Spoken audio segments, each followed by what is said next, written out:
Why aren't there more women in senior roles in a state agency? Talk to me.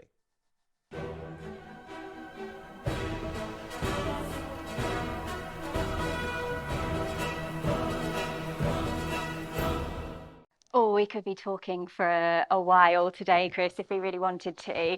Um, I firstly, I want to say that I think that it is heading in the right direction. Okay. And I think even just that conference that we were both at, the Women in Estate Agency last week, it was really great, like really great to see the room all coming together, both women and men in one place, and actually supporting this issue. Um, I think that there are loads of small battles within this kind of big war, but one of the battles I think is really easy to fix is that flexible working, that hybrid working that we've been talking about now for a couple of years. And I think we are making good steps, but I think our industry, estate agency industry in general, can be a lot better. And I think so. I want to give an example. One of the people that I work with, Deborah, she went off on maternity leave a couple of years ago. Well, about 2 years ago. We were hiring for a particular role within the support team. 10 months into her maternity, and she called me and said, I really want to go for this role, but I'm not going to be able to commit to 5 days, and I won't be able to come into the office every single day, and I'm going to need to do, nursery drop off and pick up at these times. And I was like, that's fine, apply for the role, you absolutely should, you are a good candidate for this role. She did the interview and absolutely smashed it, and quite clearly it was obvious to us that she was the right fit for this role. So we went away and we figured out a way to make it work on her terms. And let's not be silly about it. If she'd have said 2 days a week, we wouldn't have been able to have made that work. So it's got to work for both parties. But I think as employers, we need to take a step back and we need to look at, right, who is the right person for the job?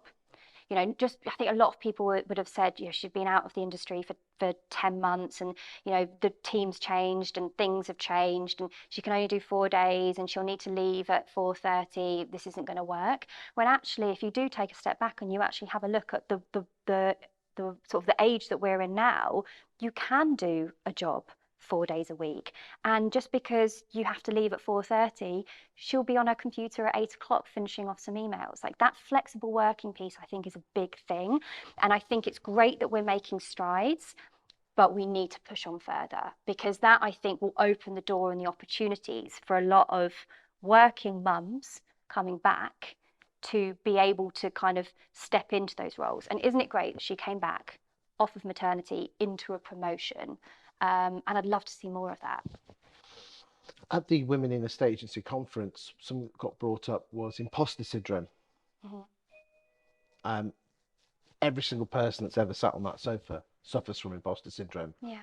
Yet for some reason, there is a higher propensity and a higher level with women at just making a physical an actual statement. Mm-hmm. It's not subjective. It is an actual fact.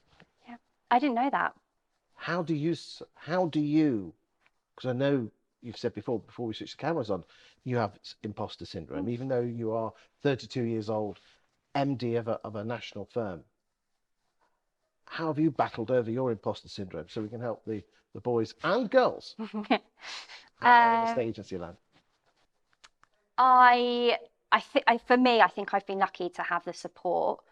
We've talked about this a lot during this interview, but having the support of the team and a culture and a brand that really does care about individuals within it. How have I battled that? Again, communication for me, being really open about the way that I'm feeling. I came in here today and I told you exactly how I was feeling about us sitting down and having a chat. And I think that for me, the worst thing that you can do is when you're feeling a certain way is to bottle it all up, because it just never ends. It never ends well. So being really open about the way that you feel and creating an environment you know, creating an environment for my team where they can come to me and they can say, Alice, this is how I'm feeling about something.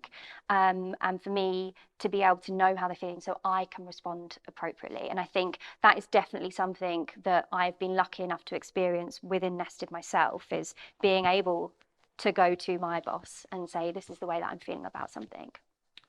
So it all comes down to the culture by the leaders. 100%, 100%. It was really, so Nicola Bruman, she did a really great poll on LinkedIn the other day, and she said, if you found out that there was a gender pay gap in a company, would you join? And I think a lot of people said no, and they absolutely have their own reasons. For me, the answer was like, absolutely. If I knew that a company had an issue with gender equality and pay within the company, and they recognize that, then you would have the ability to go in and change it. Then of course I would want to do that. And I think, it's been something I've been really passionate about since I've been at Nested, is precisely that, being able to recognize, us as leaders, we have the opportunity to change things and to push things forward.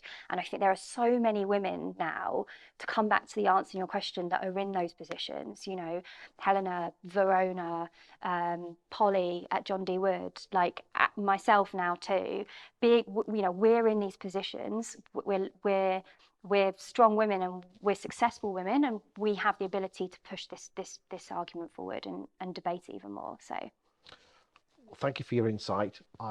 It's an important subject for myself. Yeah. And that's why you're one of the reasons why you're here today. Is the fact is that you're a strong, powerful woman in your early 30s and running the boss of a big firm. So I thought, so I've got to have Alice on the sofa. Well, thank you for having me. So well done of where you've got to so far. Thanks. And I wish you well in the future. Yeah. And just for the record, would have I asked that question if you were a man? No. But we can't, the simple fact is that is how the world runs. Mm-hmm. And we, all of us, have our own responsibility to take responsibility. Yeah. And I think one of the best things is to tell stories like this, so we can incentivize and inspire others to follow in your footsteps. So Well done. Thank you for your time today. Thank you.